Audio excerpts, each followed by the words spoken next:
ನಮಸ್ಕಾರ ಸ್ನೇಹಿತರೆ, ಮತ್ತೊಂದು ವಿಡಿಯೋಗೆ ಸುಸ್ವಾಗತ ಅಂತ ಹೇಳ್ತಾ ಸ್ನೇಹಿತರೆ, ಇವತ್ತು ನೀವು ಆಲ್ರೆಡಿ ತಮ್ಮೇಲೆ ನೋಡಿರ್ತೀರ ನಾನು ಯಾವ ಟಾಪಿಕ್ ಬಗ್ಗೆ ಮಾತಾಡ್ತಿದ್ದೀನಿ ಅಂತ. ಹೌದು ಸ್ನೇಹಿತರೆ, ಇವತ್ತು ನಾನು ಯೋನೋ SBI ಬ್ಯಾಂಕ್ನಲ್ಲಿ ನಾವು ಚೆಕ್ ಬುಕ್ನ ಅಪ್ಲೈ ಮಾಡ್ಕೊಳ್ಳೋದು ಹೇಗಿಲ್ಲ ಅಂತ ನಿಮಗೆ ಸ್ಟೆಪ್ ಬೈ ಸ್ಟೆಪ್ ಹೇಳ್ಕೊಡ್ತೀನಿ. ಬನ್ನಿ ಸ್ನೇಹಿತರೆ, ಮೊದಲಿಗೆ ನಾನು ಯೋನೋ SBI ಆ್ಯಪ್ ಇದೆ ಅಲ್ವಾ, ಇದನ್ನು ನಾನು ಓಪನ್ ಮಾಡ್ಕೊಳ್ತೀನಿ. ನೋಡಿ ಸ್ನೇಹಿತರೆ, ಮೊದಲಿಗೆ ನಾವು ಯೋನೋ ಆ್ಯಪ್ನ ಓಪನ್ ಮಾಡ್ಕೊಳ್ಳೋಣ ಸ್ನೇಹಿತರೆ.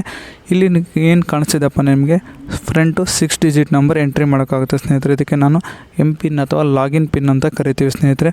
ಬನ್ನಿ, ನಾನೀಗ 6 ಡಿಜಿಟ್ ನಂಬರ್ನ ಎಂಟ್ರಿ ಮಾಡ್ಕೊಳ್ತಾ ಇದ್ದೀನಿ. ನೋಡಿ ಸ್ನೇಹಿತರೆ, ಈಗ ಎಂಟ್ರಿ ಮಾಡ್ಕೊಂಡ ತಕ್ಷಣ ಈ ಥರ ಒಂದು ಹೋಮ್ ಪೇಜ್ ಓಪನ್ ಆಗುತ್ತೆ ಸ್ನೇಹಿತರೆ.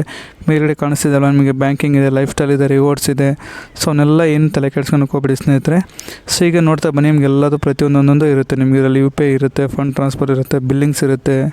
ಸೊ ಸ್ವಲ್ಪ ನೀವು ಮೇಲ್ಗಡೆ ಎತ್ತಿದ ತಕ್ಷಣ ನಿಮಗೆ ಇಲ್ಲಿ ಏನು ಕಾಣಿಸ್ತಿದೆ ಅಂದರೆ UPI ಪೇಮೆಂಟ್ಸ್ ಅಂತ ಇರುತ್ತೆ ಸ್ನೇಹಿತರೆ. ಅದರ ಕೆಳಗಡೆ ಏನು ತೋರಿಸಿದಪ್ಪ, ಡೆಪಾಸಿಟ್ಸ್ ಇದೆ.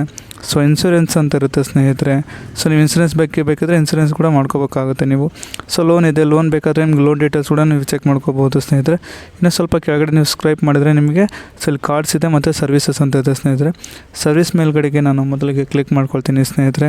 ನೋಡಿ, ಇಲ್ಲಿ ವಿವಾಲ್ ಅಂತ ಇದೆ ಅಲ್ವಾ, ವಿವಾಲ್ ಮೇಲ್ಗಡೆಗೆ ಕ್ಲಿಕ್ ಮಾಡ್ಕೊಂಡ್ರೆ ಸ್ನೇಹಿತರೆ, ಸೊ ನಮಗೆ ಮತ್ತೊಂದು ಪೇಜ್ ಕೂಡ ಈ ಥರದ್ದು ಓಪನ್ ಆಗುತ್ತೆ ಸ್ನೇಹಿತರೆ. ಸ್ವಲ್ಪ ನಮಗೆ ಕೆಳಗಡೆಗೆ ಸ್ಕ್ರೈಪ್ ಮಾಡಿದರೆ ನಮಗೆ ನೋಡಿ ಸ್ನೇಹಿತರೆ, ಇಲ್ಲಿ ಏನು ಕಾಣಿಸ್ತಿದೆ ಅಲ್ವಾ, ನೋಡಿ ಈ ಥರ ಬರುತ್ತೆ ನಮಗೆ. ಇಲ್ಲಿ ಚೆಕ್ ಬುಕ್ ಸರ್ವಿಸಸ್ ಅಂತ ಇರುತ್ತೆ ಸ್ನೇಹಿತರೆ. ನಾವು ಇದ್ರ ಮೇಲ್ಗಡೆಗೆ ಕ್ಲಿಕ್ ಮಾಡ್ಕೊಳ್ಳೋಣ ಸ್ನೇಹಿತರೆ. ಬನ್ನಿ, ಇವಾಗ ಚೆಕ್ ಬುಕ್ ಮೇಲೆ ಕ್ಲಿಕ್ ಮಾಡ್ಕೊಳ್ತೀನಿ. ಸೊ ನೀವು ಅದಾದ ನಂತರ ನಿಮಗೆ ಇಲ್ಲಿ ರಿಕ್ವೆಸ್ಟ್ ಚೆಕ್ ಬುಕ್ ಮತ್ತು ಡಿಸ್ಪಾಚ್ ಮತ್ತು ಸ್ಟೇಟಸ್ ಅಂತ ಇರುತ್ತೆ, ಅದ್ರ ಮೇಲೆ ಕ್ಲಿಕ್ ಮಾಡ್ಕೊಳ್ತೀನಿ ಸ್ನೇಹಿತರೆ.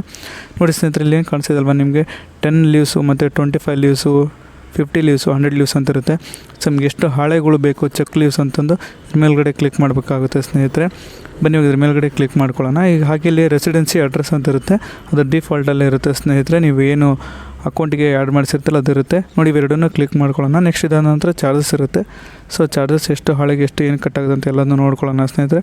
ಬನ್ನಿ, ಇವಾಗ ಆಕ್ಸೆಪ್ಟ್ ಅಂತ ಇರುತ್ತೆ, ನಾನು ಆಕ್ಸೆಪ್ಟ್ ಮೇಲೆ ಕ್ಲಿಕ್ ಮಾಡ್ತೀನಿ ಸ್ನೇಹಿತರೆ. ಸೊ ಅದಾದ ನಂತರ ಇಲ್ಲಿ ಪ್ರೊಸೀಡ್ ಬರುತ್ತೆ ನೋಡಿ ಸ್ನೇಹಿತರೆ. ಸೊ ಈ ಥರ ಪ್ರೊಸೀಡ್ ಅಂತ ಅದ್ರ ಮೇಲೆ ನಾನು ಕ್ಲಿಕ್ ಮಾಡ್ತೀನಿ ಸ್ನೇಹಿತರೆ. ಅದಾದ ನಂತರ ನಿಮ್ಮದೆಲ್ಲ ತೋರಿಸುತ್ತೆ ಸ್ನೇಹಿತರೆ, ಅಕೌಂಟ್ ಡೀಟೇಲ್ಸ್ ಎಲ್ಲ, ಅದು ನಿಮ್ಗೆ ಯಾವ ಬ್ರಾಂಚಲ್ಲಿದೆ ಏನಿದೆ ಅಂತ ಕಥೆಯೊಂದು. ಸೊ ಪ್ರತಿಯೊಂದು ಡೀಟೇಲ್ಸ್ ತೋರಿಸುತ್ತೆ. ಅದಾದ ನಂತರ ನಿಮ್ಗೆ ಇಲ್ಲಿ ರೆಸಿಡೆನ್ಸಿ ಅಡ್ರೆಸ್ ತೋರಿಸುತ್ತೆ. ಅದಕ್ಕೆ ಕ್ಲಿಕ್ ಮಾಡಿದ ನಂತರ ನಿಮ್ಗೆ OTP ಬರುತ್ತೆ ಸ್ನೇಹಿತರೆ. ಸೊ ನೀವು ಈ OTP ಎಂಟ್ರಿ ಮಾಡಿದರೆ ಸಾಕು ಸ್ನೇಹಿತರೆ, ಇಲ್ಲಿಗೆ ನಿಮ್ಮದು ಚೆಕ್ ಬುಕ್ ಅಪ್ಲೈ ಆಗುತ್ತೆ ಸ್ನೇಹಿತರೆ. ಸೊ ಈ ಚೆಕ್ ಬುಕ್ಕು ವಿತಿನ್ 10 ಡೇಸ್ ಒಳಗಡೆಗೆ ನಿಮಗೆ ಪೋಸ್ಟಿಗೆ ಬರುತ್ತೆ ಸ್ನೇಹಿತರೆ. ಧನ್ಯವಾದಗಳು.